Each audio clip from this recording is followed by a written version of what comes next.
اعوذ باللہ من الشیطان الرجیم بسم اللہ الرحمن الرحیم۔ دیکھتی آنکھوں سنتے کانوں سب کو میری طرف سے السلام علیکم ورحمۃ اللہ وبرکاتہ۔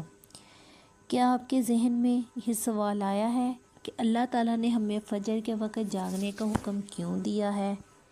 کیا فجر کا وقت صرف عنقریب پڑھنے کا وقت ہوتا ہے؟ کیا اس وقت کے پیچھے ایک راز پوشیدہ ہے؟ وہ راز کیا ہے؟ اس راز کو جاننے کے لیے ضروری ہے کہ ہم پہلے نماز کے بارے میں جانیں جو ہم پر دن میں 5 مرتبہ فرض کی گئی ہے، اور یہ 5 نمازیں کس طرح فرض ہوئی، اس کے پیچھے ایک شاندار وجہ ہے جس کا مظاہرہ سفر معراج میں ہے۔ سفر معراج میں اس وقت ہوا جب حضرت محمد مصطفیٰ صلی اللہ علیہ وآلہ وسلم اللہ سے ملاقات کے لیے وقت کے انتہائی مختصر حصے میں 7ویں آسمان سے بھی آگے تشریف لے گئے تھے۔ اس رات اللہ تعالیٰ کے ایک خاص پس منظر میں اپنے حبیب صلی اللہ علیہ وآلہ وسلم کو آسمان پر بلایا اور اپنے خصوصی انعامات سے نوازا۔ اس مبارک سفر میں اللہ تعالیٰ نے اپنے قرب حاصل سے نوازا، انبیاء اکرام علیہ السلام سے ملاقاتیں کروائیں، جنت و جہنم کا مشاہدہ کروایا، نیکیوں اجر و ثواب اور برائیوں کے انجام و عذاب کا نظارہ کروایا۔ اس عظیم سفر میں بہت سے انعامات سے نوازا گیا، جس میں ایک خاص انعام امت کے لیے نماز کا تحفہ بھی ہے، اور قیامت تک کے لیے انسانوں کو اپنے محبوب اور خالق سے قریب تر کرنے کا عظیم تحفہ اور عبادت یعنی نماز بھی اسی سفر میں عطا کی گئی۔ معراج کی رات جب آپ صلی اللہ علیہ وآلہ وسلم کو اللہ نے 50 نمازوں کا حکم دیا کہ تو حضرت موسیٰ علیہ السلام کے کہنے پر آپ نے اللہ تعالیٰ سے 50 نمازوں میں نرمی کی درخواست کی، اور ایسا کئی بار ہوا، یہاں تک کہ اللہ تعالیٰ نے امت محمدی صلی اللہ علیہ وآلہ وسلم کے لیے دن میں 5 نمازوں کا حکم دیا، جس کے بعد بھی حضرت موسیٰ علیہ السلام نے آپ صلی اللہ علیہ وآلہ وسلم کو 5 نمازوں میں کمی کے لیے اللہ کے پاس ایک بار پھر جانے کا مشورہ دیا، لیکن تب آپ صلی اللہ علیہ وآلہ وسلم نے فرمایا کہ میں نے اپنے رب سے کئی مرتبہ درخواست کر لی ہے، یہاں تک کہ اب مجھے حیا آ گئی ہے، اور اب میں راضی ہوں اور اس حکم کو ہر طرح سے تسلیم کرتا ہوں۔ ہر نماز پڑھنا ضروری ہے، یقیناً آپ کے لیے بھی نمازوں میں سب سے زیادہ مشکل نماز فجر کی نماز ہوگی، جس میں نیند کا غلبہ اس قدر ہوتا ہے کہ انسان بامشکل اٹھ پاتا ہے، لیکن دن کے اس خاص حصے میں جو رات پوشیدہ ہے، اسے جب آپ جانو گے تو یقین کریں کہ آپ فجر کی نماز کبھی نہیں چھوڑنا چاہیں گے۔ نماز فجر کے فضائل سماعت فرمائیں۔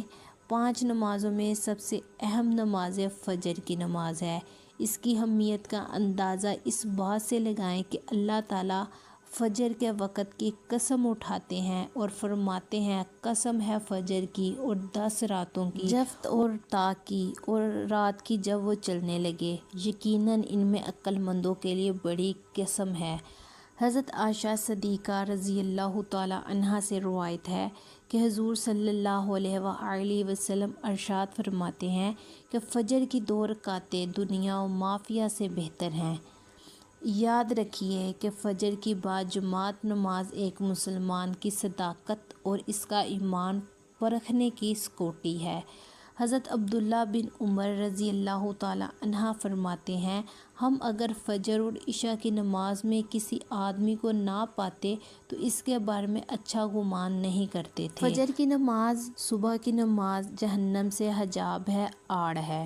جناب رسول صلی اللہ علیہ وآلہ وسلم فرمایا، جو شخص سورج نکلنے سے پہلے اور سورج ڈوبنے سے پہلے کی نمازیں یعنی فجر اور عصر پڑھتا ہے، وہ ہرگز جہنم کی آگ میں داخل نہیں ہوگا۔ سبحان اللہ۔ تو صبح اٹھیے اور پڑھیے فجر۔ فجر کی نماز جنت کا ضمان ہے۔ رسول اکرم صلی اللہ علیہ وسلم نے ارشاد فرمایا، جو شخص 2 ٹھنڈی نمازیں یعنی فجر اور عصر پابندی سے پڑھتا ہے وہ جنت میں داخل ہوگا۔ سبحان اللہ۔ فجر کی نماز نہ پڑھنے پر وعید۔ حضرت عبداللہ رضی اللہ تعالی عنہ سے روایت ہے کہ جناب رسول اللہ صلی اللہ علیہ وآلہ وسلم کے سامنے ایسے شخص کا تذکرہ کیا گیا جو صبح ہونے تک سوتا رہتا ہے یعنی فجر کی نماز ادا نہیں کرتا، تو آپ صلی اللہ علیہ وسلم نے فرمایا ایسے شخص کے کانوں میں شیطان پیشاب کر دیتا ہے۔ فجر کی نماز کے لیے کس طرح اٹھیں؟ کیونکہ اس وقت نیند کا بہت زیادہ غلبہ ہوتا ہے۔ اگر آپ رات کو نیت کریں گے تو انشاءاللہ آپ صبح اٹھ بھی جائیں گے۔ پہلا، رات کو حتی المقام جلدی سوئیں۔ سوتے وقت فجر کی نماز جماعت سے ادا کرنے کا پختہ ارادہ کریں۔ ارادہ کرنے میں مخلص بھی ہوں، کیونکہ نیت ہوگی تو مراد ملے گی، اگر نیت نہیں ہوگی تو مراد بھی نہیں ملے گی، اگر ارادہ ہوگا تو انشاءاللہ آپ اٹھ بھی جائیں گے۔ تیسرا، ایسے اسباب اختیار کریں جن سے فجر کی نماز کے لیے اٹھنا آسان ہو، مثلا الارم والی گھڑی میں مناسب وقت پر الارم سیٹ کریں، اس کو مناسب جگہ پر رکھیں۔ اگر اس کا اموار اس کی رعایت کر کے سوئیں تو انشاءاللہ اللہ تعالیٰ فجر کی نماز کے لیے آپ کو ضرور اٹھائیں گے۔ پھر بھی اگر کسی دن اتفاق سے بیدار ہونے میں جاگ جانے میں تاخیر ہو جائے تو جس وقت بھی آنکھ کھلے سب سے پہلے نماز ادا کر لے، انشاءاللہ اللہ تعالیٰ تاخیر کا کوئی گناہ نہیں ہوگا، لیکن اس کو معمول بنانا گناہ پر مداومت کرنا ہے جو کسی بھی طرح جائز نہیں ہے۔ دنیا میں کئی ایسے لوگ ہیں جنہیں بے خوبی کی شکایت ہوتی ہے، جن میں وہ ساری رات سو نہیں پاتے اور پورا دن کام کاج کر کے جب رات کو سو نہیں سکتے تب کی طرح کی ذہنی اور جسمانی بیماریاں جنم لیتی ہیں، اور اس بیماری کا شکار آج ہر دوسرا اور تیسرا شخص ہو رہا ہے، جس کی بڑی وجہ اللہ تعالیٰ کے احکامات کو پیچھے چھوڑ کر دنیا کی رنگوں رنگونیوں کے پیچھے بھاگنا ہے۔ ساری رات موبائل چلانا ہے تو صبح سارا دن سونا ہے۔ ایسے ہی ساری رات جاگنے کے بعد فجر کے قریب کچھ دیر نیند آ جاتی ہے، لیکن وہ نیند جسم کو پرسکون نہیں کرتی، جس کی وجہ سے اکثر لوگ جاگ کے ہر قسم کی دوائیاں کے استعمال کے باوجود جب وہ سو نہیں پاتے تو وہ اللہ تعالیٰ سے یہ سوال ضرور کرتے ہوں گے کہ اے اللہ مجھے نیند کیوں نہیں آتی، آخر کیا وجہ ہے؟ جو کم لوگ ہوتے ہیں جو اپنے اندر پیدا ہونے والی اس کیفیت میں اپنے اندر پیدا ہونے والی اس آواز کو سن پاتے ہیں، جن میں ان سے کہا جاتا ہے کہ بستر سے نکلو، نماز پڑھا کرو، اللہ کا ذکر کیا کرو، اور یقین کریں جو لوگ اس آواز کو سن پاتے ہیں اس پر عمل کرتے ہیں، انہیں تا حیات زندگی بھر کبھی بھی بے خوبی کی شکایت نہیں ہوگی۔ اس حوالے سے ایک صوفی نظم ہے جسے ایک امریکی مسلمان نے ترجمہ کیا ہے، جس کا ٹائٹل ہے دوبارہ مت سو جانا۔ صبح کی ٹھنڈی ہوائیں ایک راز لاتی ہیں تمہارے لیے، دوبارہ مت سو جانا۔ خود سے پوچھو تم کیا چاہتے ہو کہ دوبارہ مت سو جانا۔ لوگ دروازے کی چوکھٹ سے آ جا رہے ہیں جہاں 2 دنیا ملتی ہیں، جو دروازہ گول اور کھلا ہے، دوبارہ مت سو جانا۔ اس نظم میں بیان کردہ دروازہ ہماری دنیا اور دوسری دنیا ہے جہاں سے فرشتے ہر صبح اور شام کو اترتے ہیں، جن کا ذکر اس حدیث پاک میں ملتا ہے، جس میں رسول صلی اللہ علیہ وآلہ وسلم نے فرمایا کہ رات اور دن میں فرشتوں کی ڈیوٹیاں بدلتی رہتی ہیں، اور فجر اور عصر کی نماز میں ڈیوٹی پر آنے والے اور رخصت پانے والوں کا اجتماع ہوتا ہے۔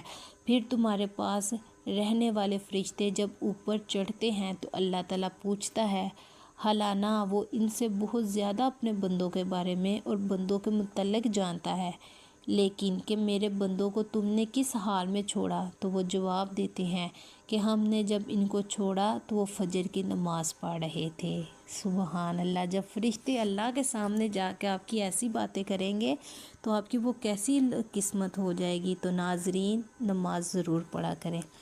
اور جب ان کے پاس گئے تب بھی وہ عصر کی نماز پڑھ رہے تھے۔ یاد رکھیے کہ فجر اور عصر کی نمازوں کے اوقات میں سونے سے منع کرنے کے پیچھے بھی ایک بڑی وجہ ہے، اور وہ یہ ہے کہ سائنس کہتی ہے کہ صبح سورج طلوع ہوتے وقت اور شام کو غروب ہونے سے پہلے سونا نہیں چاہیے، کیونکہ صبح کے وقت زمین پر آکسیجن فرق مقدار میں فراہم ہوتی ہے، جس وقت ماحول تر و تازہ ہوتا ہے، اور یہ آکسیجن آپ کو دن بھر فٹ رکھنے کے لیے انتہائی ضروری ہے، جس سے آپ کی جسم تر و تازگی کی طرف جاتا ہے، آپ اپنی ٹینشنوں سے دور ہو جاتے ہیں۔ تو صبح کی آکسیجن آپ کے لیے بہت ضروری ہے۔ جو اس وقت سو جاتا ہے تو وہ اس کو تازہ آکسیجن سے محروم رہ جاتا ہے، جو سوتے ہیں وہ تو پوری آکسیجن لے ہی نہیں نہ سکتے، اور عصر کے وقت زمین پر آکسیجن کی کمی ہو جاتی ہے، تو اگر لوگ سو جاتے ہیں تو اس کو آکسیجن کی فراہمی کم ہوتی ہے، جس کی وجہ سے جب وہ جاگتا ہے تو اس کے سر میں درد اور طبیعت بوجھل ہو جاتی ہے، اور یہی بڑی وجہ یہ ہے کہ دین اسلام میں ان دونوں اوقات میں سونے سے منع فرمایا گیا ہے۔